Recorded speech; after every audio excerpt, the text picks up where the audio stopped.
മുല്ലപ്പെരിയാർ അണക്കെട്ടിന്റെ കുത്തൊഴുക്കിൽ 5 ജില്ലകൾ ശവപ്പറമ്പായി തീർന്നു കഴിയുമ്പോൾ പിന്നെ കേരളത്തിലേക്ക് സഹതാപത്തിന്റെ കുത്തൊഴുക്കായിരിക്കും. മലയാളി സഹജീവികളുടെ സർവനാശത്തിൽ തമിഴ്നാട് ജനതയും സർക്കാരും ഒഴുക്കുന്ന മുതലക്കണ്ണീർ എന്ന് വിശേഷിപ്പിക്കേണ്ടി വരുന്ന സഹതാപ കണ്ണീർ പശ്ചിമഘട്ടം കയറി ഇറങ്ങി ഒഴുകി ജീവനോടെയിരിക്കുന്ന അവശേഷിക്കുന്ന മലയാളികളെ കുളിരണിയിക്കും. കേരള ജനതയുടെ സുരക്ഷിതത്വം ഉറപ്പുവരുത്തേണ്ട ചുമതല കേരളത്തിൻ്റെതാണെന്ന് ജയലളിത ഗവൺമെന്റ് പണ്ട് പറഞ്ഞത് അവർ ഓർമ്മിപ്പിച്ചെന്നുമിരിക്കും.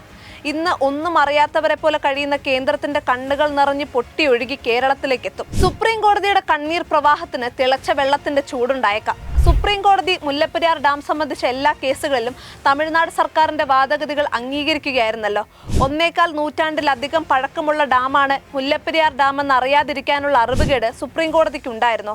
കേരളത്തിന്റെ സുരക്ഷയും തമിഴ്നാടിന്റെ ജലസേചന ആവശ്യവും പരിഗണിച്ചുകൊണ്ട് ഒട്ടും വൈകാതെ കേരളം എന്ത് പറയുന്നു, തമിഴ്നാട് എന്ത് പറയുന്നു എന്ന് നോക്കാതെ പുത്തൻ അണക്കെട്ട് ആവശ്യം നിർമ്മിക്കാൻ കേന്ദ്ര സർക്കാരിന് നിർദ്ദേശം നൽകാൻ സുപ്രീം കോടതിക്ക് സാധിക്കുമായിരുന്നില്ലേ? സംഭവിക്കേണ്ടതെല്ലാം സംഭവിച്ചതിനു ശേഷം എന്തിന് കണ്ണീരൊഴുക്കണം?